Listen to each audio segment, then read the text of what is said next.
Good morning, or good afternoon, or good evening, wherever you are.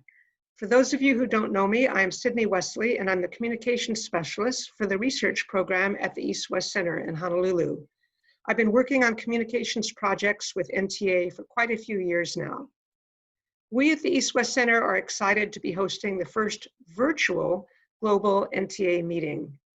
As of the 6th of July, about 65 of our NTA colleagues have let us know that they'll be making presentations at the August meeting.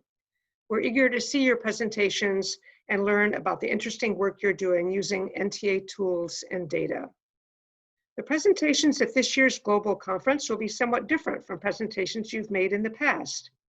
Your audience will be viewing them under different circumstances that we can't control. Their children might be running around the room, or their dog might be barking. They'll be viewing them on screens of different sizes, including possibly on their cell phones. And their level of interconnectivity will be different and vary depending on where they live. The presentations will also be shorter than usual, only 10 minutes. So they should be extra simple, easy to read, easy to follow, easy to understand, and easy to remember. So I'd like to share a few tips with you to make your NTA presentations as outstanding as possible under these new circumstances. So bear with me, I'm going to go share the screen and we'll look at some slides.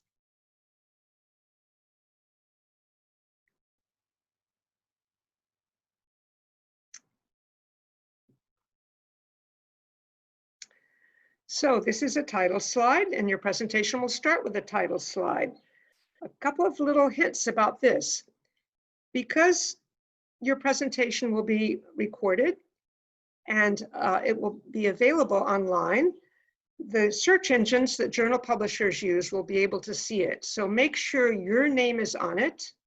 And I would suggest, if you're planning to submit this work for a journal article, that you use a different title than the one you're planning to use for the actual article. This is to prevent their search engines that are looking for plagiarism and duplicate publication from making a mistake. How much can you say in 10 minutes? 1,400 words about. It's about 4 pages, maybe not quite. 11-point type, 1.5 line spacing, sort of standard Word document.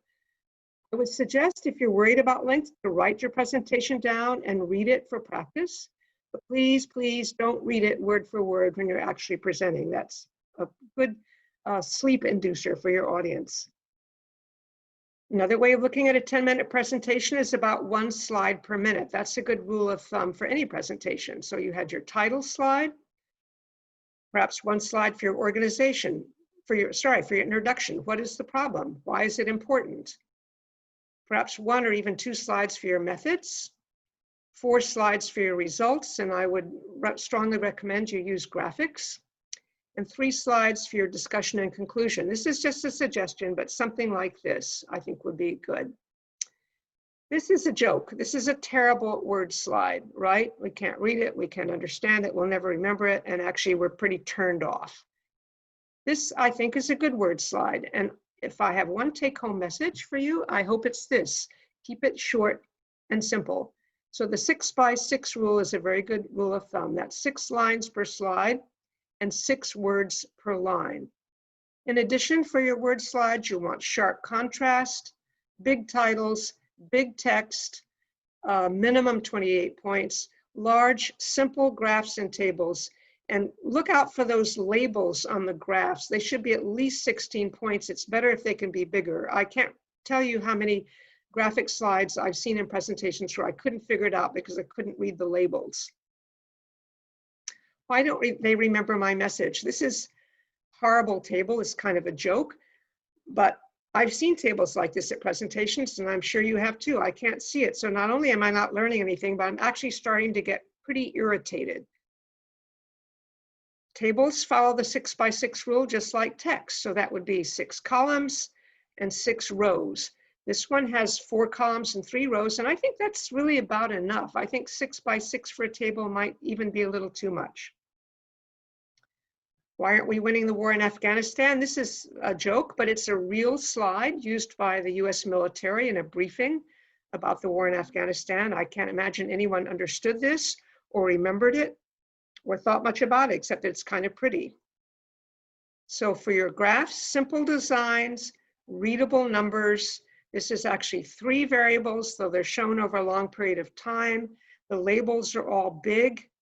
If you're doing a line chart or a bar chart, maybe 6 lines or 6 bars, but even that is kind of pushing it because the labels get too small. So very simple, very readable. End with a powerful closing. An effective summary slide. Don't just say thank you. Your summary slide is what you want them to take home, what you want them to remember. That's your most important message. And if you have extra data that you weren't able to present in your very short presentation, keep that for the question and answer. Then you'll be appearing very, very knowledgeable that you have all this extra stuff you want to say, but you don't have to cram it all into your presentation. Live or recorded. You can present your presentation live or you can record it, pre-record it for this NTA meeting. I would suggest that pre-recording might be better. You can redo it, make it better and better. I think this is my 4th attempt at this one. You can work on it at your own time, not at 5 a.m. or midnight because of all of our time changes. And I think perhaps there's less risk of technical problems if we have it at the center pre-recorded and we can just put it up than if we're trying to link to you and you're trying to make it, we're all half asleep. So if you want technical advice, the program officers at the East West Center are gaining a lot of experience with this and they can help you. The program officer working on our meeting is Marie Ching m@eastwestcenter.org, and they can give you technical advice. So thank you very much and good luck with your presentation. Bye.